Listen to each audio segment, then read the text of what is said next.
seems to be a comprehensive serial killer. He loves the concept of killing. He would want to do it again. I mean, he would bind them up, he would torture them, and then he would kill them. We found the 13-year-old girl in the basement hanging from a water pipe. In that letter to us, BTK said, "How many more people do I have to kill before I get some publicity?" There may be victims out there that we have no clue of. The BTK Strangler hides in women's bedroom closets. He kills women, men, small children. Nobody is safe. Nobody.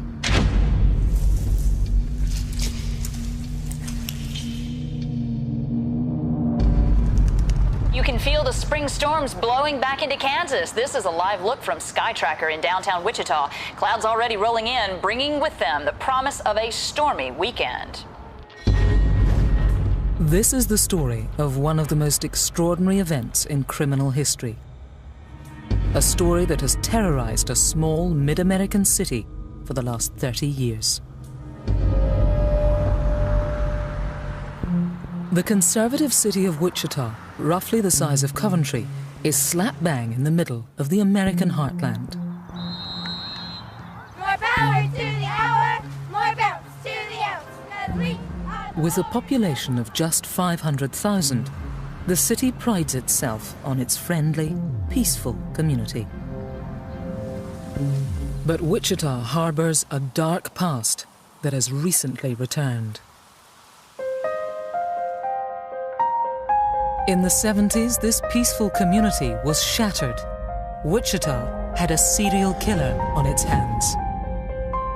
The murderer became known as the BTK Killer due to the method in which he bound, tortured, and killed his victims. After his seventh victim, BTK disappeared, and for the past 2 decades, Wichita has tried to forget these horrific events. But in 2004, all that changed.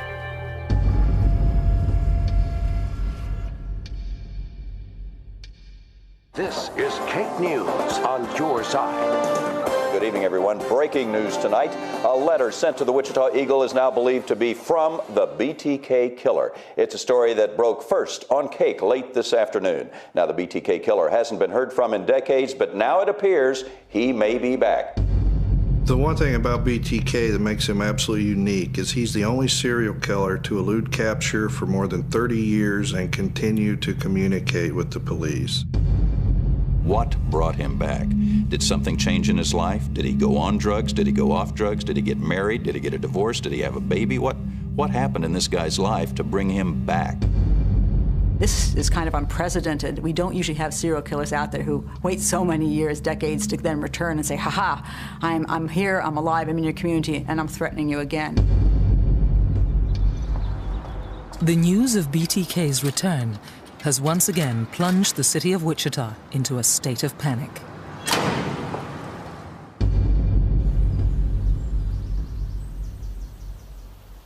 One man knows more than any what BTK's re-emergence could mean for the community. Now retired, Benny Jawatsky was one of the original detectives to work the case. There was always a feeling, even after I retired, that that was the one case that we weren't able to solve or identify the killer. And then to have him resurface, of course, brought hope again that maybe a new investigation, new forensics, new minds, new detectives on the case, and might bring this to a solution. During the 70s, murders in Wichita were a rare occurrence. But the events of one cold January day would change that forever.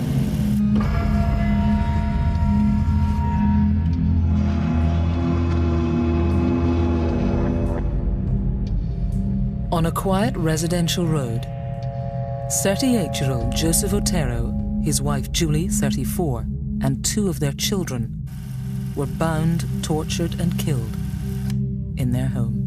The Otero killings in 1974 were a huge, huge story. At the scene, it was a small frame home. 4 people were dead inside when I arrived. The police were combing all over the scene. And it was hard for Wichitans at that point to believe that 4 members of a family had been killed. That just didn't happen in Wichita, Kansas. So for us in Wichita, this story was huge. Today, the Otero house at 803 North Edgemoor still stands. Bernie Drowatsky was one of the first detectives to arrive on the scene and returns 30 years later to recall the terrifying events that took place there. Well, it's been 30-some years since I've been in this house. It's exactly as I remember it. There was no forcible entry that we could find into the residence on the Otero homicide. The telephone line had been cut.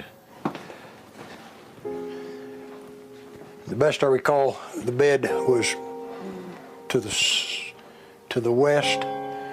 Mrs. Otero was on the bed, kind of at an angle, and Mr. Otero was on the floor. They had both been bound and strangled and were both deceased. It was an extremely upsetting scene to go in and find those people, especially the 2 youngsters. The best of my recollection, this is the room that Joseph was in, on the floor on his back. I believe he was 9 years old. He was face up, feet bound. His head was wrapped with the pillowcase and towel, plastic of some type. Further going through the house, we found the 13-year-old girl in the basement, hanging from a water pipe. This is a stairway going downstairs.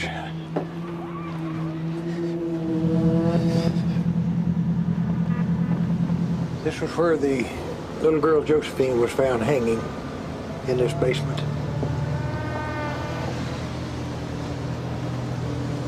This pipe was the pipe that the rope was up and over and around her neck. Her feet were so far off the floor. In all of these homicides, there was no sexual attack on any of the victims, but there was semen left at many of the scenes. So I'm sure there's a sexual gratification of some type to these killings. BTK Strangler is a sadist. He loves watching people suffer. When he killed the Otero family, he probably enjoyed very much killing one and having the other family members have to hear their loved one dying. The person who went there had to control 4 people, had to tie them up and torture them for a long period of time, and this was broad daylight. The killer in this case really spent time watching the house, knowing what was going on. He did a lot of surveillance. He had to know what the family did. He had to know that Joseph Otero, the father, would also be there at some point. Over the period of time that we worked these cases, what did we overlook or what did we miss? Somewhere there had to be a clue that we didn't pick up on. It'd be a blessing to have closure to know that the person responsible for this had been apprehended. It really would. Despite a thorough investigation into the Otero murders, the police had no leads and even struggled to find a motive. Once you've committed a crime to this extent, you are a serial killer. A person who commits a crime like the Otero family killing is going to want to go on and do something else. In 2004, the small mid-American town of Wichita was shocked at the news that its most notorious serial killer returned after a 25-year silence. The BTK Strangler, so called because of the way he bound, tortured, and killed his victims, began his killing spree back in January 1974, when he brutally murdered 4 members of the Otero family. Regardless of who the target was in the first murders, the Otero family murders, we see an element of enjoyment there. This killer really enjoyed killing the family, each one of them individually, and he got a sexual release from that. This puts him over into the category of serial killer already, that he loves the concept of killing, and he would want to do it again.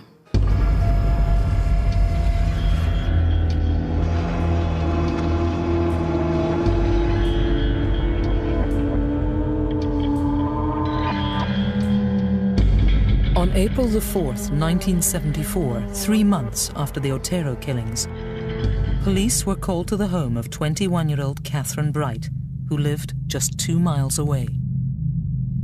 Catherine Bright and her brother had returned home, and upon entering the residence were confronted by an individual that had been waiting in the house. He emerged from her bedroom closet with a gun, told them he was going to rob them. Struggle ensued between Kevin Bright and the individual, and Kevin was bound to a chair. Kevin fought free, grappled with the man, but the man shot Kevin in the side of the head, knocking him unconscious, although the killer thought Kevin was dead. Kevin woke and heard his sister being strangled, being attacked by this guy. He went to her aid, and again, then he was shot in the face. Kevin managed to stumble out the front door onto 13th Street, where a passerby found him and called emergency. Catherine Bright had been stabbed 3 times in the abdomen. Despite police and medical crews arriving at the scene, she died later in hospital. Kevin Bright survived the ordeal, but police felt the extent of his injuries made his description of the killer unreliable.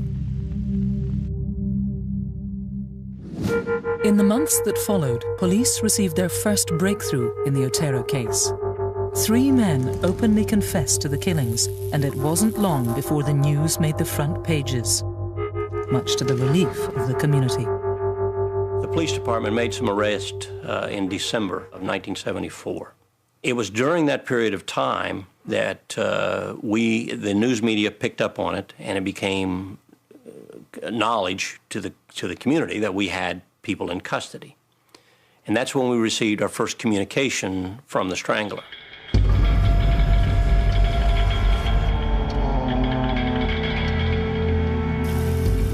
On October the 22nd, 1974, a man called the Wichita Eagle newspaper and directed them to the public library, where they would find a letter hidden in an engineering book.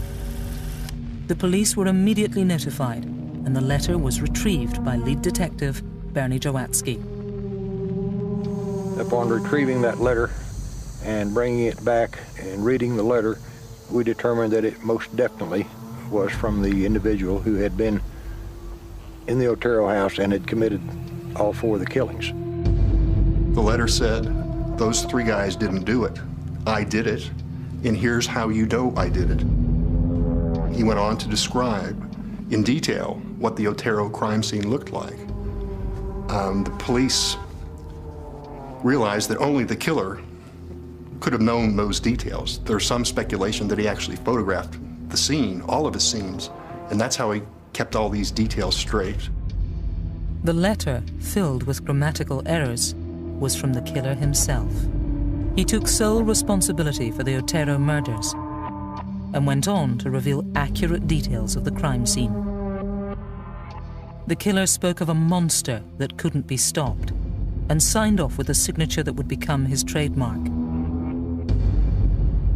as well as a chilling promise of further victims.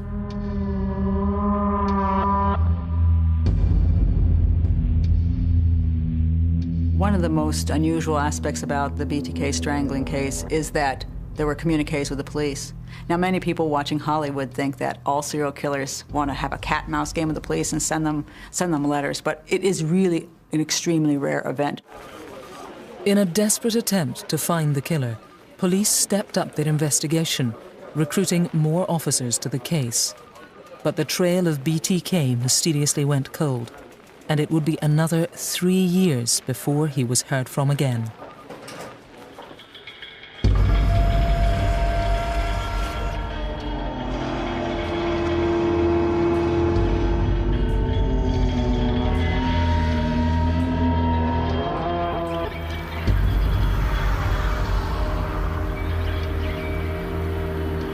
With the next murder would have been Shirley Vian. Shirley was a single mother living alone with her 3 children. As I recall, the oldest child was like 8, and then there were 2 younger children. Apparently, at one point in time, an individual had stopped one of the children on the street and showed a picture of a person and asked if he knew that person or if they lived there. The child didn't apparently know that, and then later, apparently the same man appeared at the door and gained entry into that residence. Once he was in the house, he pulled a handgun, again, similar to the Catherine Bright murder, told them he was going to rob them, put the children in a bathroom.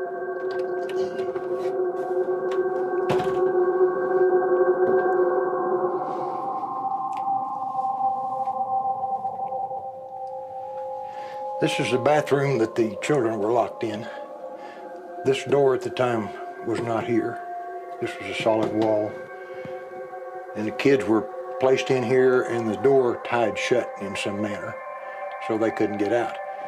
The oldest child heard what he thought his mother being murdered, which was what was happening.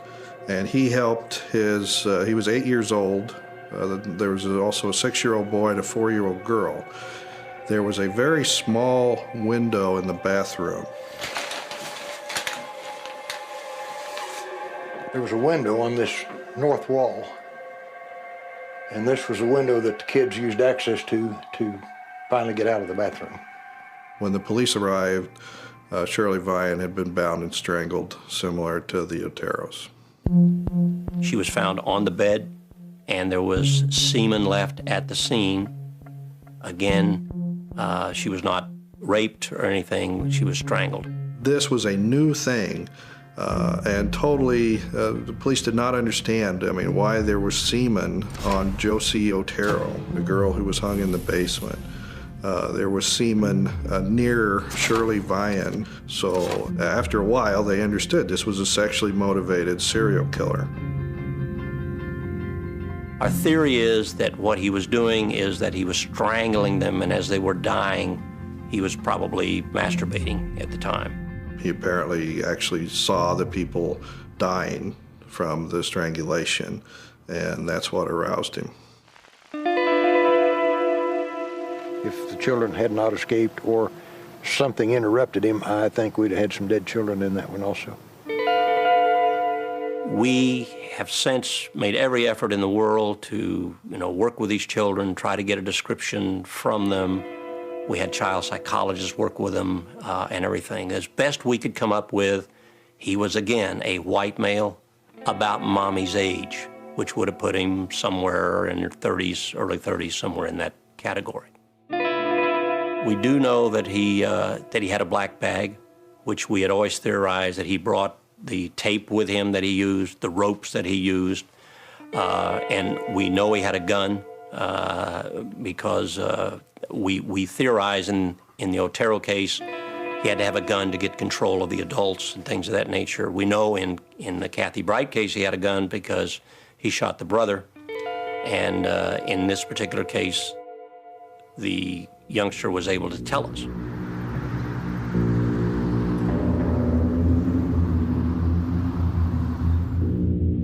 Because of the similarities between the Otero, Catherine Bright, and Shirley Vian murders, police suspected it may be the work of the same individual, but were baffled by the 3-year time gap between killings.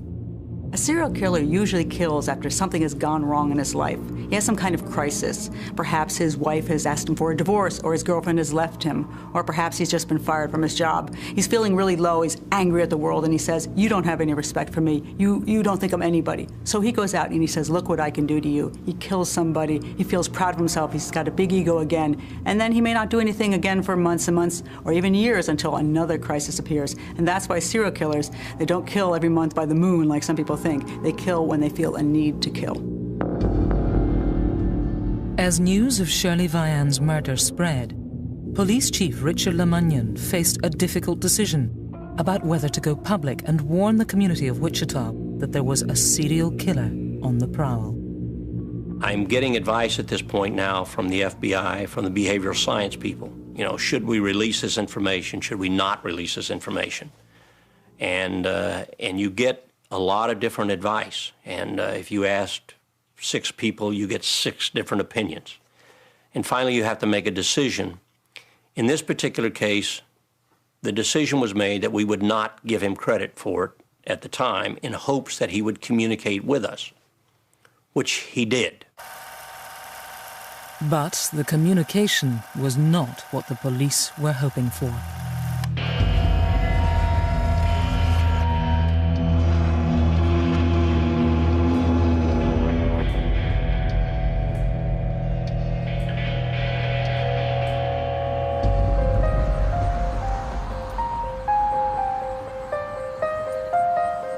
About 8:20 a.m. on December 8th, Friday morning, 1977, a caller told a police dispatcher, and his call was recorded, you have a homicide at 843 South Pershing, Nancy Fox. He communicated directly with the police department in that he told us, you will find a homicide, gave us the exact location, and gave us her name. Yes, you will find a homicide at 843 South Pershing, Nancy Fox. I'm sorry, sir, I can't understand you. What is the address? 843 South Pershing. That's correct.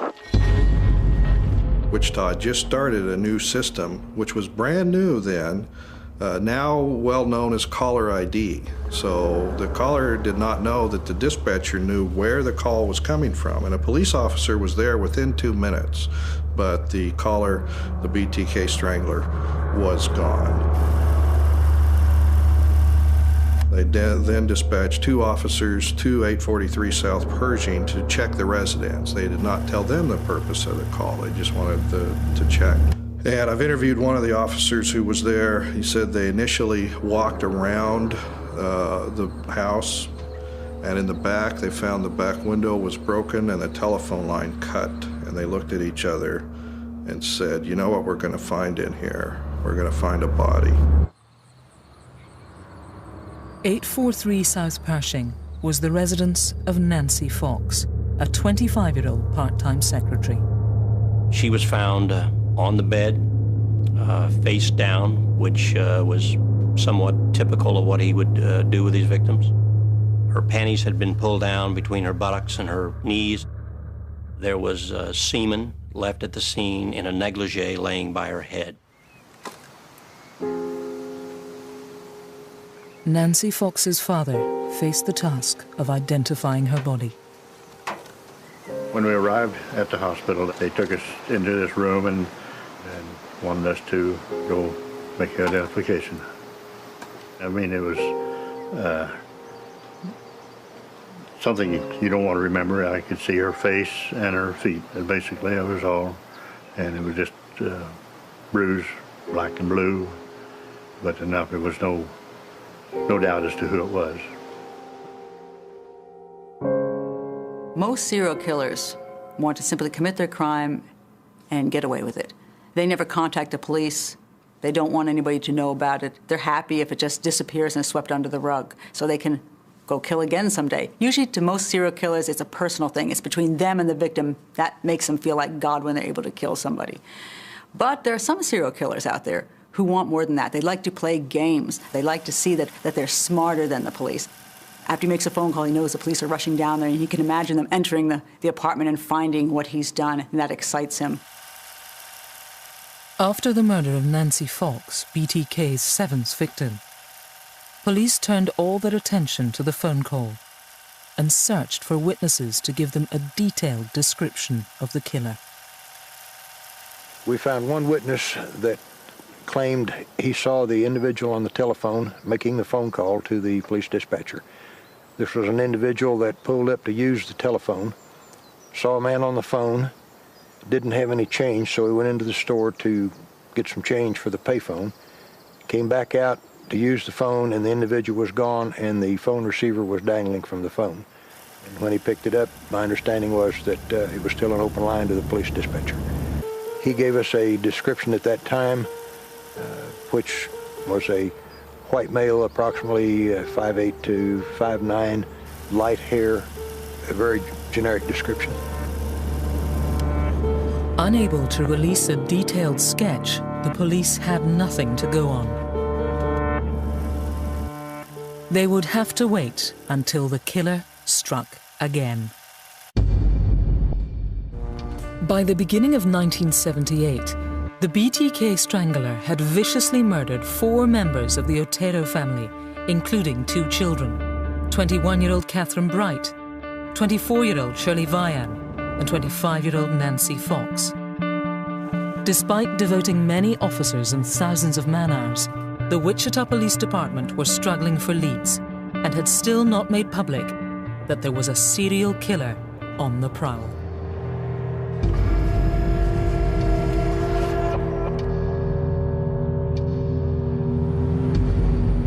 In January of 1978, the BTK sent a postcard in an envelope to the Wichita Eagle newspaper. It had a poem called Shirley Locks and was signed BTK. The first line was Shirley Locks, wilt thou be mine? I think that was what it was.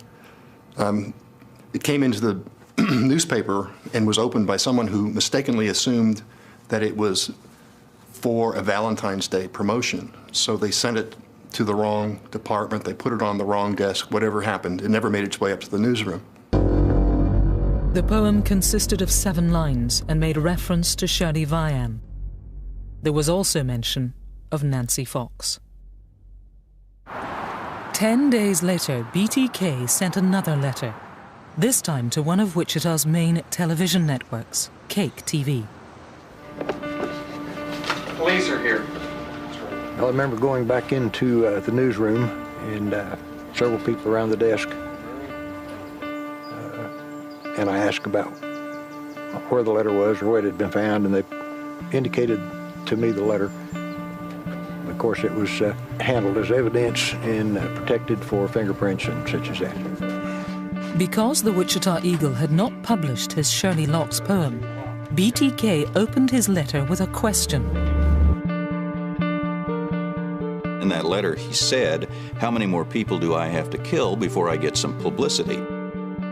And it was at that point that we knew that he wanted publicity, that he enjoyed the publicity, that he really relied on that publicity in order to probably feed his ego. The letter consisted of 2 typewritten pages, an accurate drawing of Nancy Fox's body, and a poem entitled "O Death to Nancy." In the letter, BTK admitted to killing 4 members of Joseph Otero's family: Shirley Vian, Nancy Fox, and taunted the police to guess a further victim, presumably Catherine Bright. The BTK killer even admitted that he would have killed Shirley Vian's children, but was interrupted. After receiving this letter, Chief LeMunyon was forced to face the inevitable. In that particular time, you're getting all these mixed signals, you know, yes, don't give him credit, yes, give him credit. Well, in my judgment, we didn't give him credit for Shirley Vian, and we ended up with Nancy Fox. I don't know, had we given him credit for Shirley Vian, we'd still had Nancy Fox. I don't know that. So I was going to give him credit, which we did. On the 10th of February, 1978, 4 years after BTK's first victims, Wichita was finally told the truth. Good afternoon. This morning, Cake TV was contacted by the person who police say they believe murdered 4 members of the Joseph Otero family in January of 1974. The communication came in the form of a 2-page typewritten letter addressed to KAKE Channel 10. It was signed with the initials BTK. But with us right now is Chief of Police Richard LeMunyon. I have a couple of questions, Chief. How can you be sure that the BTK letter is authentic? Well, Ron, after reviewing the contents of the letter, there's absolutely no question that the only person who would have the type of information that was included in the letter would have to be the killer himself. Do you know what the initials BTK stand for? Yes, it's our feeling that the initials that were placed there stand for bind, torture, and kill. BTK has killed 7 people, Chief. What kind of leads do you have? Well, very honestly, we have no solid leads at all. The press conference was actually aimed at 2 audiences. Number 1, the first audience was the community, and number 2 was to the Strangler, and it was orchestrated for that purpose. The first idea of a police chief is public safety. I mean, we didn't want another murder. So if we could play with this guy in terms of the games that he played and let him communicate with us in writing as opposed to sending us bodies, that was my goal. But the public reaction was one of fear. This sleepy community had never imagined they would be prey to a serial killer. Wichita was plunged into a state of panic. There was not an unlocked door in this community anymore. Everybody locked the door. Prior to that, this had been a community in which you might leave your keys in the car, you might keep your door unlocked. But since BTK, and since there was a serial killer loose, not anymore. Everything changed. The reaction of the people in Wichita was panic. Everybody was scared. Everybody looked at their neighbors, locked their doors, locked their windows, checked their phone lines. It caused quite a stir. The second shift duty sergeant would always send the officers out, reminding them the BTK Strangler is out there. He hides in women's bedroom closets. He's armed with a knife and a gun. Be careful. The department encouraged people to call the police if they got home and felt anything unusual, if they got home and the door didn't look right or a light was off that should have been on or vice versa. We encouraged people to call and have officers come out and do house checks. They'd go through the whole building, the whole house, and the last thing they would do would be fling open that woman's bedroom closet door with their guns drawn. There was never anybody there, but they didn't know that, because they knew that this guy would break in and hide in women's closets. Some serial killers like to be the boogeyman. They like to scare not only the person they're killing, but the entire community. These kind of serial killers love a lot of publicity. They like having their stories in the newspaper. Many of these guys will do odd things at the crime scene just to make it look even creepier, so that people get more and more terrified, and they start being afraid to walk on the streets at night, they're afraid to enter their apartments. That gives them a thrill of not only controlling one crime scene, but essentially controlling an entire city. At the height of the panic, once again, BTK mysteriously disappeared. And it was to be another year before he was heard from again.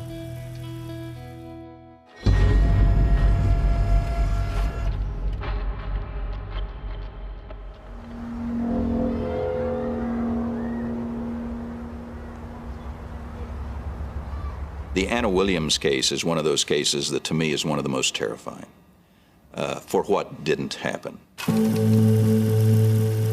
Annie Williams was a 63-year-old widow lady who lived alone.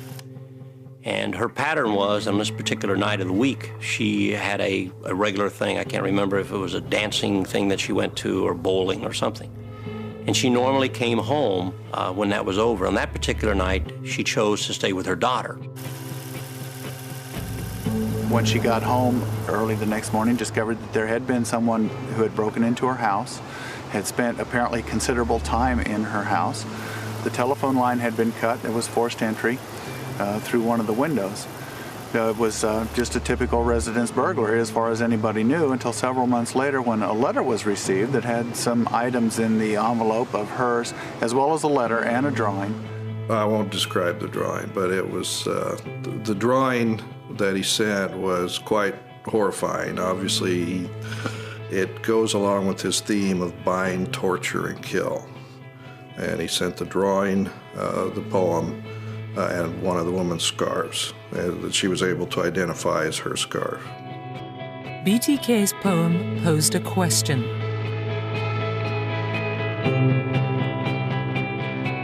It also stated that Anna Williams would have been victim number 8. To me, that's very terrifying, and for many women in Wichita, that was an incredibly terrifying moment, because all of them could imagine that happening to them, and what would they do? It's very scary. Anna's reaction was to the point that she was so upset that she left the state. She was afraid, apparently, that he would come back or keep trying, so she did leave the state.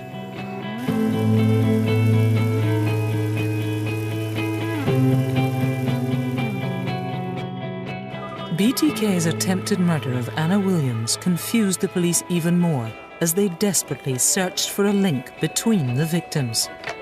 So you have a victim pattern here of the youngest, Otero, who was probably about 5 or 6, and the little girl who was probably 11 or 12. Then you have the parents. You have Kathy, who is a college age. You have Shirley, they're 20s, early 30s. You have Nancy Fox, and then you have a 63-year-old. Again, you're getting all this advice from these psychologists and these behavioral scientists, and it doesn't fit anything that they're telling us. So the only thing that was consistent about this person for over 30 years is inconsistencies. Desperate for a break in the case, the police took the unprecedented step of releasing the Nancy Fox phone call to the public, which they had spent the past 2 years trying to enhance. Using state-of-the-art equipment at the time, experts managed to clear up some of the background noise in the aim that someone would recognize the voice of BTK. Yes, you will find a homicide at 843 South Pershing, Nancy Fox. That was the first time that anybody had heard his voice. And so that was really a momentous occasion. For the audience, it was really a moment. That's BTK's voice. That's the killer. When I heard the phone call there, why, it was a shock, I guess you might say, and a surprise that somebody, a killer would be that cold-hearted to call and notify and tell the police of his own, what had happened and everything in his own words. Despite releasing the voice, no one came forward, and once again, BTK mysteriously vanished. 3 years after the Anna Williams incident, police still had no clues to BTK's identity, and the FBI became fully involved. In 1982, the federal government started funding a program through the FBI called VICAP, Violent Criminal Apprehension Project. And in 1984, money was appropriated for the Wichita Police Department to work on catching this violent criminal who had not been apprehended, the BTK Strangler. So with the federal money and city money, they devoted eventually up to 8 officers to work on this case full-time from the summer of 1984 until the summer of 1986. Ghostbusters was the BTK task force, and it was a group of individuals that I put together specifically to work on the BTK case. Their number one priority was to identify the individual, and short of that, to make sure that we had everything that we could do from an investigative standpoint done.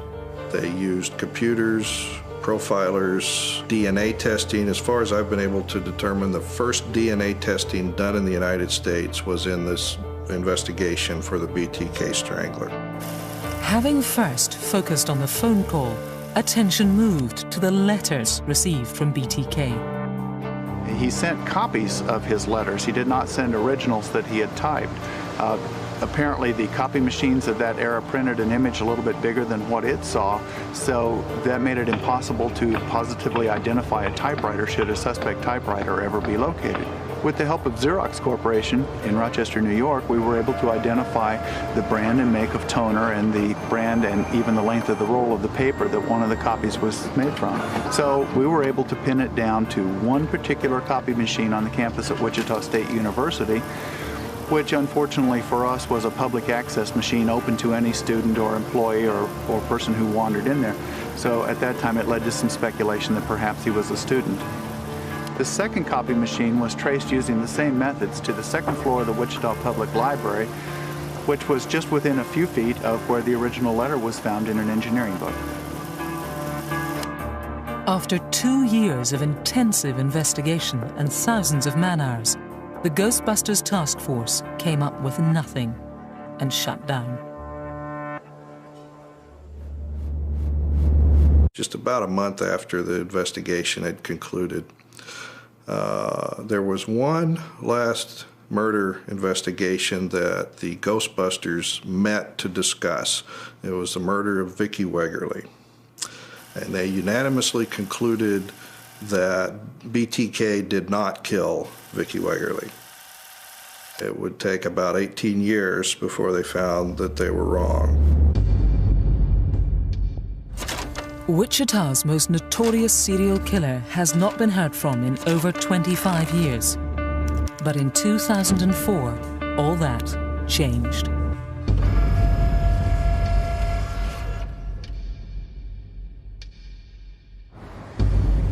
On March the 19th, a letter was sent to the Wichita Eagle newspaper. No one could ever imagine what the letter confirmed. The letter contained a single sheet of paper. On that sheet of paper were 3 photographs and 1 driver's license. The photographs appeared to be a woman who, with her hands tied behind her back, who appeared to be dead, lying on the floor. The driver's license belonged to Vicki Wegerle. I immediately recognized that name.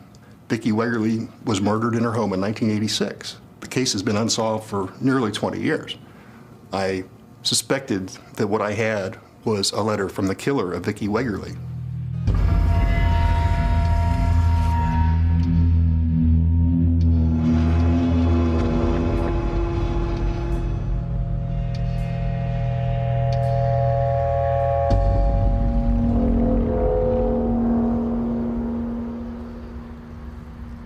The Vicki Wegerle case, the murderer came in the back door. It was on a very busy street. She was home. She was a mother. She had a child that was at school. Her husband was at work, and he had a little toddler who was like 2 years old on the floor. He came in. He got control of her. He bound her, tied her up, left semen at the scene, strangled her, took the car, drove it a short distance away, and left. The investigators on that particular case went to the scene, and at the time they got to the scene, the husband had already been there. The husband found her. He disrupted the scene. He cut her loose. He thought she was still alive. The ambulance was called for. Of course, she was dead, but he, the husband, was doing what he thought was right, and he did. By the time police got to Vicki Wegerle's house on West 13th, her heart had already stopped beating. She died within 15 minutes at Riverside Hospital. Her husband, Bill, supposedly found Vicki with a noose around her neck. Their 2-year-old son, Brandon, was playing in another bedroom at the time of the murder. As BTK had been silent for 7 years, Vicki Wegerle's husband became the #1 suspect. In a case like that, your first suspect is normally the husband. The lead detective, he believed that the probability was that it could have been the husband, and he looked that direction. Given that my brother was a suspect, I was asked by the attorneys to talk to the children. In a conversation when I was talking to Brandon, he said, "Mommy hurt man." And I asked him at that time, "Did Daddy hurt Mommy?" And he said, "No." So I believe in self-defense that Vicki did try to hurt her killer. After a thorough investigation, Bill Wegerle was cleared, but for the last 18 years, a shadow has hung over the Wegerle family. Vicki's killer has remained a mystery. Her body was removed before detectives arrived, so there were never any crime scene photographs taken. The only item missing was the victim's driving license. This proved that the letter received in 2004 could have only come from Vicki Wegerle's killer. The false return address on the letter was from a Bill Thomas Kilman, initials BTK. Further examination revealed an authentic signature used in every communication sent by the BTK killer. When I first heard the news that BTK had returned and claimed that he had killed Vicki, I was elated. And of course then I immensely felt guilty because that didn't seem to be the right emotion. But yet, in my heart, I knew that that meant my brother was vindicated, that hey, you know, this just puts it on the front page and for the world to know.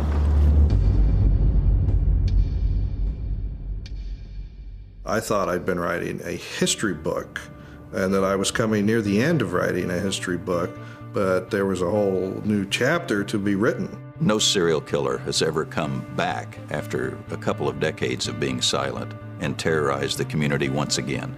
That to me is the most shocking. What brought him back? One possibility is that he wants to have attention again, and he's getting his kicks sitting in his house playing this new little sick game of his.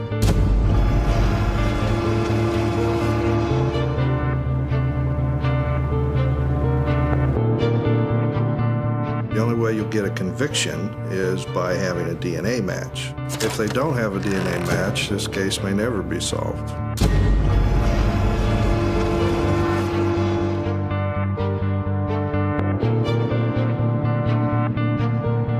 BTK could be our neighbor.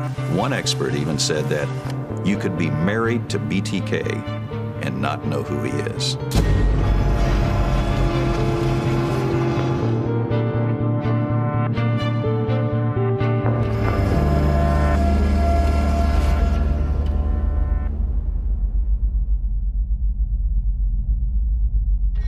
Shortly after noon, yesterday afternoon,